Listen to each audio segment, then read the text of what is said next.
Hi everyone, welcome back. I hope you all are keeping safe and keeping healthy.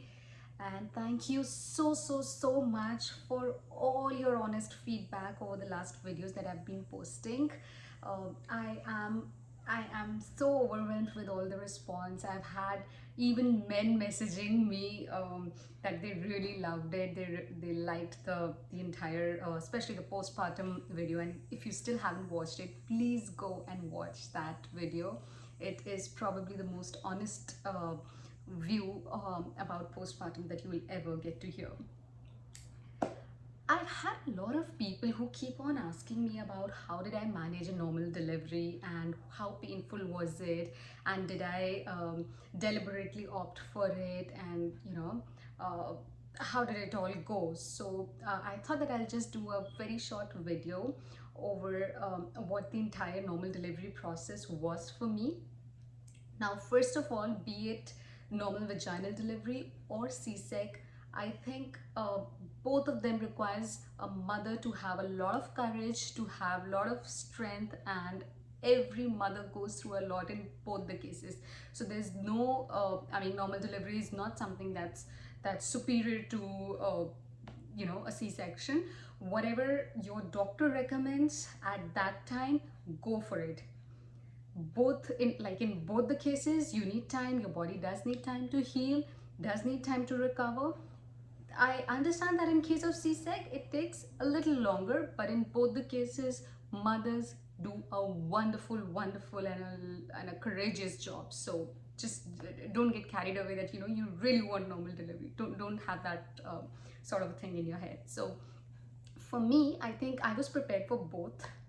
And I had low lying placenta in my during my pregnancy, but then it did move up during the last trimester, and the entire thing was healthy. My entire pregnancy was healthy. The baby was healthy. So the doctor, she told me that there's no need for us to prepare for a C-sec beforehand. So she said if the condition or the circumstance at that time demands, we will go for a C-sec. Otherwise, we will aim for a normal delivery.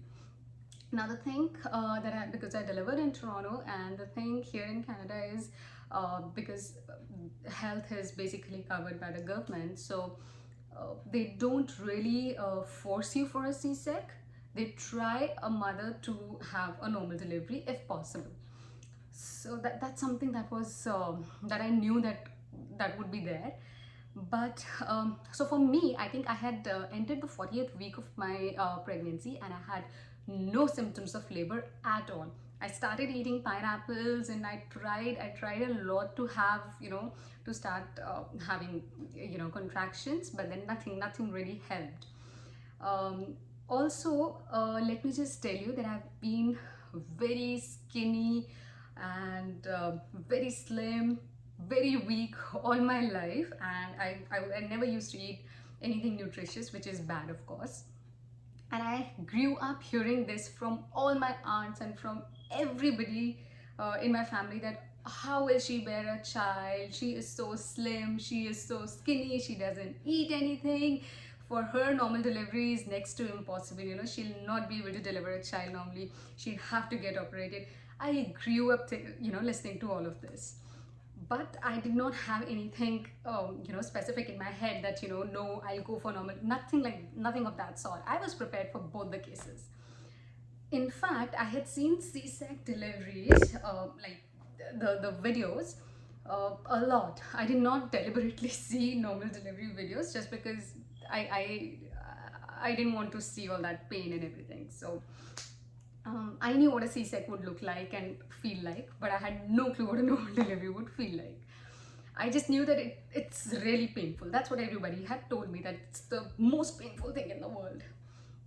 Now, when I entered the 40th week of my pregnancy, and I was still pregnant, I had no symptom of labor. My doctor did tell me that we'll have to induce labor, because if we wait for longer, the baby would be too big for you to have a normal delivery. So I was due on the 8th of November, but on the 10th of November I was admitted. So I was all fit and fine. I had no bleeding, no spotting, my water did not break, I had no cramps, no contractions, nothing of that sort.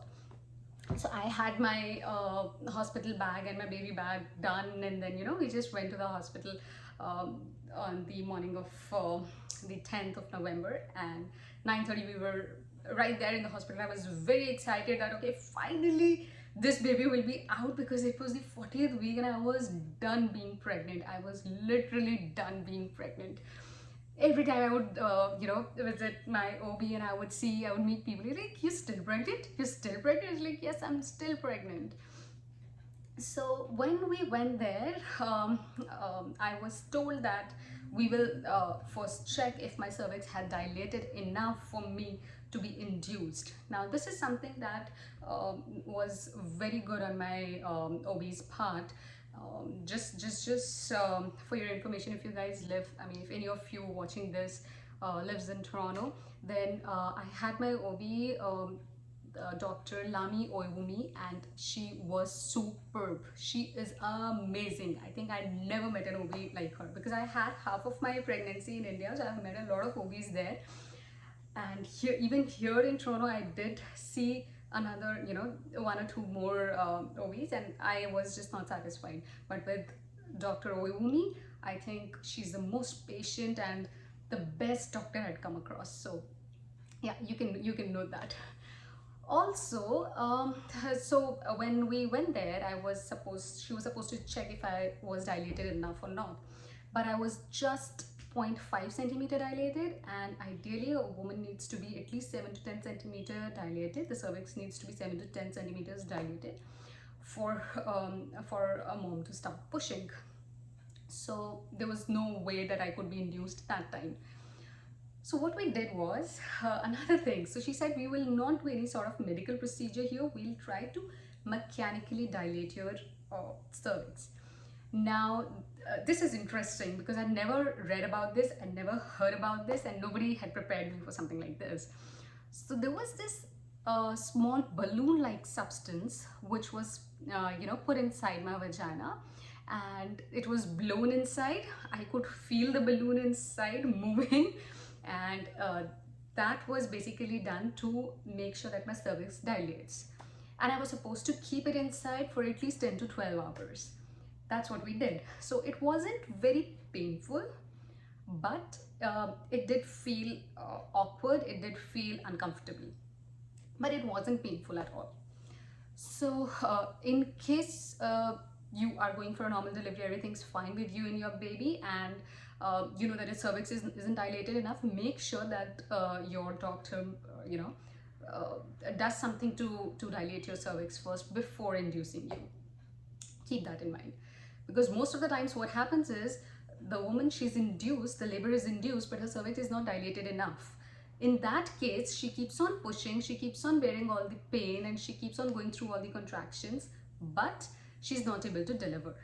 So then they are, they opt for C-sec.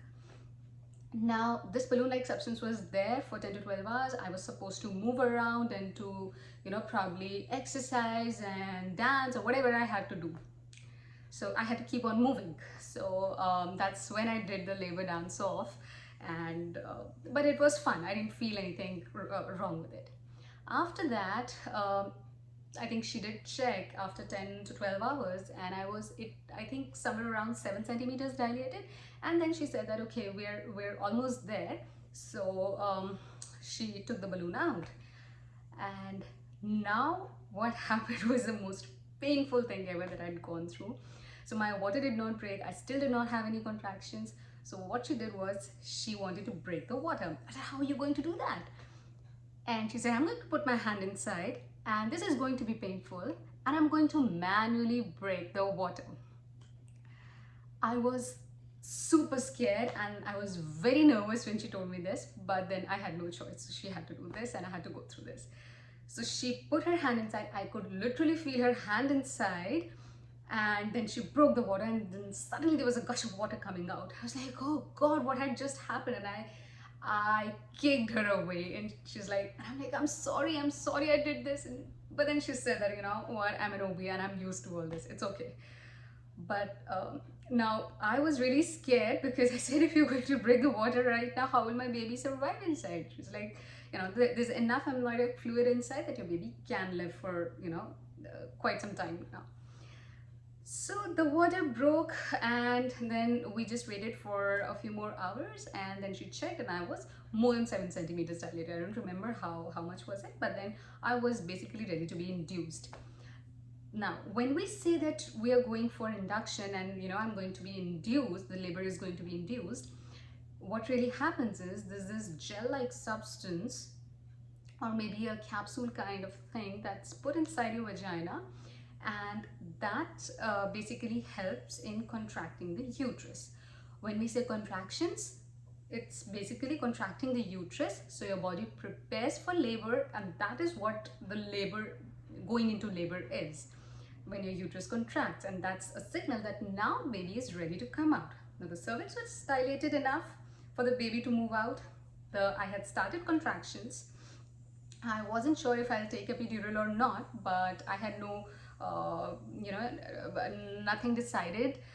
I was okay. I thought that let me just see how painful it is. When the cramps and when the contractions started, I was prepared that it's going to be very, very, very painful. However, let me just tell you what contractions, labor contractions feel like. If you have had terrible, terrible period cramps your life, it is going to feel exactly like that. I grew up having super, super painful period cramps. Every month I was going through that pain.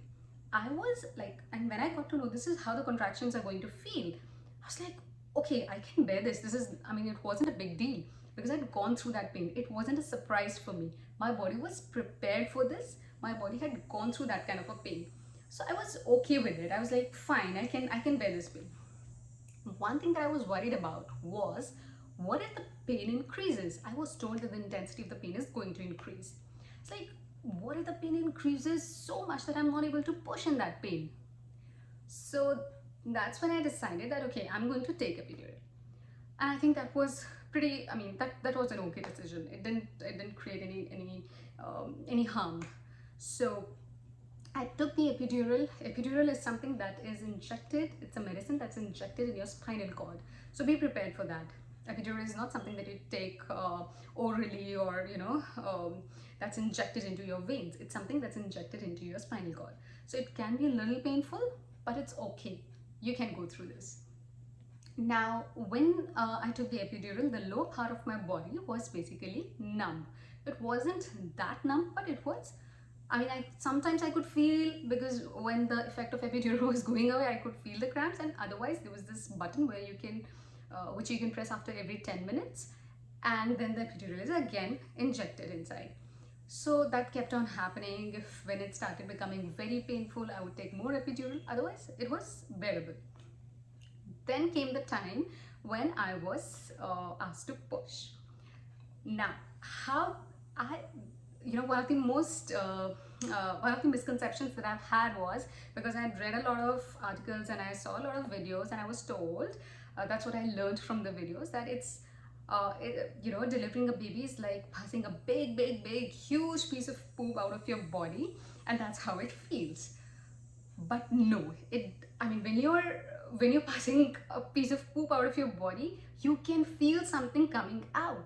But when you're pushing a baby out of your body, you don't know how much you need to push and where is the baby basically inside till the baby doesn't really come out. Now, I kept on pushing, but I was really concerned if the baby is actually coming out or not. So now the push is also not supposed to be like, just one push and, or you keep on pushing. Now, you need to push when your uterus is contracting. So the moment you start having contractions, that is exactly the time when you need to push.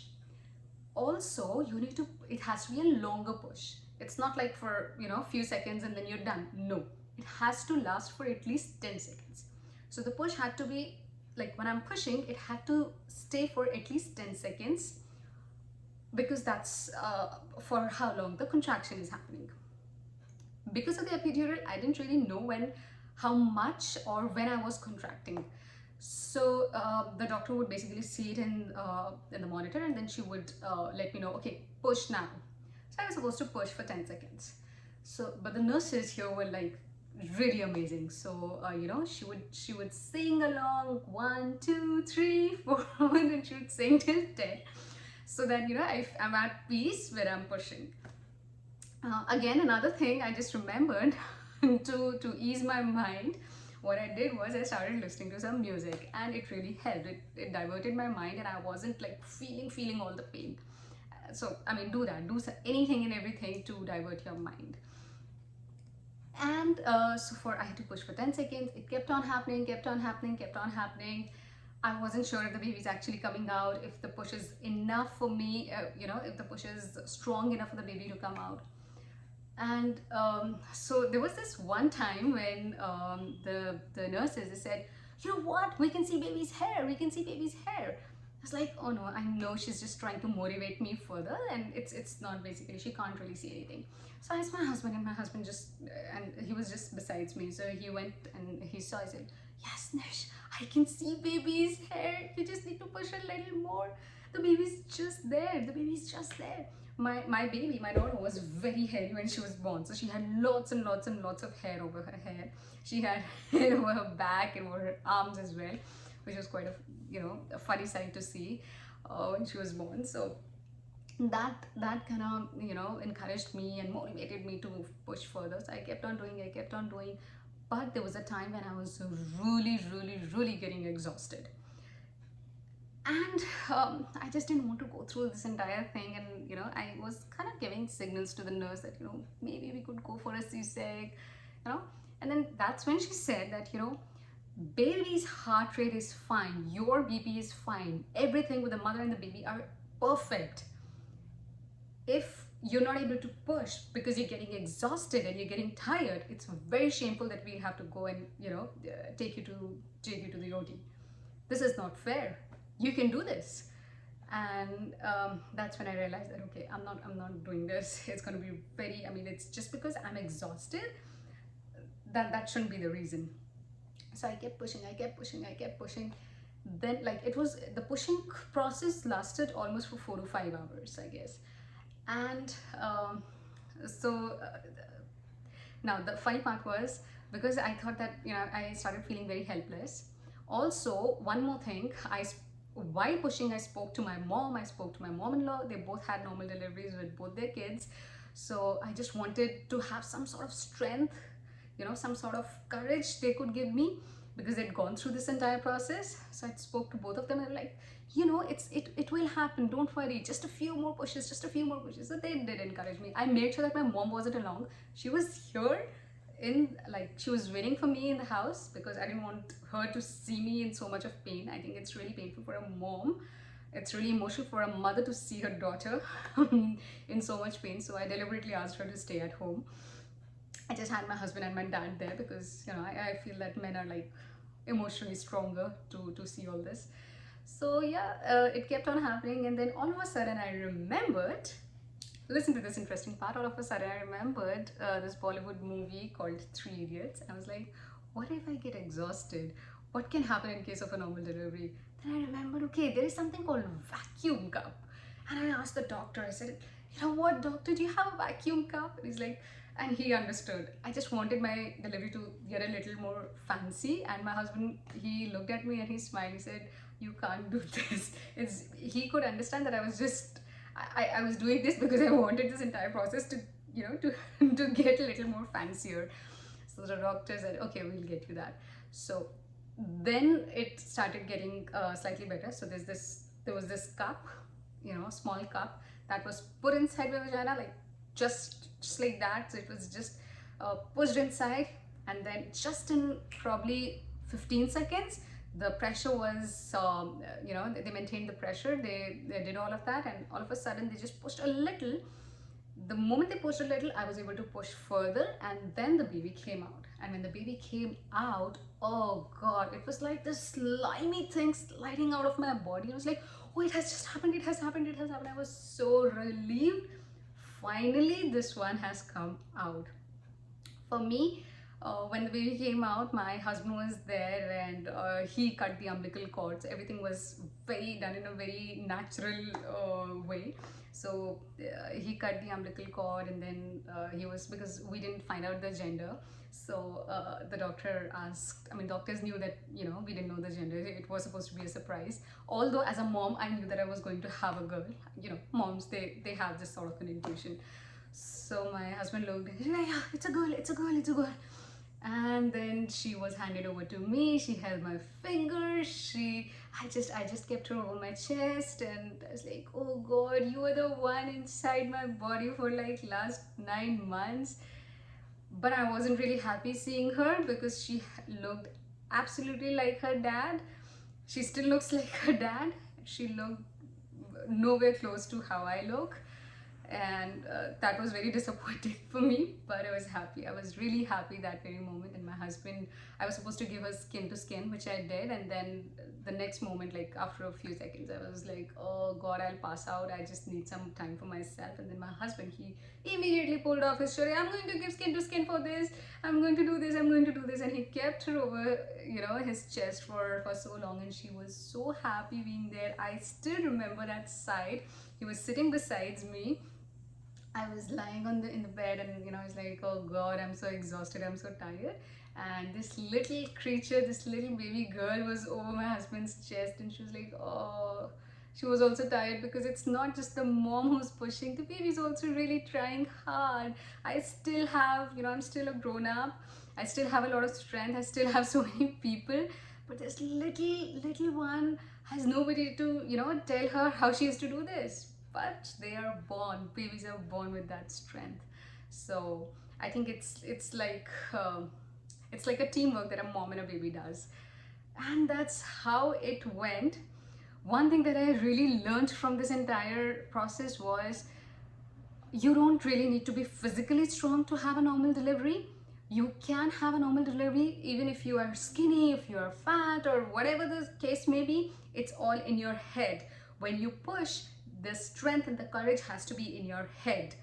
So if you're emotionally and mentally strong to do something, it will happen. Entire family was like, oh, how did she have a normal delivery? She's so tiny, how could she have? Like, I was clueless, like, why are people even talking about these things? So yeah, that's how the entire thing happened. In case you have any more questions about normal delivery, how to have a natural birth, you can just post your questions in the comment section, or you can simply message me if you're watching this on Instagram. I'll always be ready to help you. Also, another thing that I remember was, I did not do any sort of exercise or any yoga or anything to make sure that my body is prepared for a normal delivery. It was just the mental thing that helped, and I truly believe that's what is going to help every mother.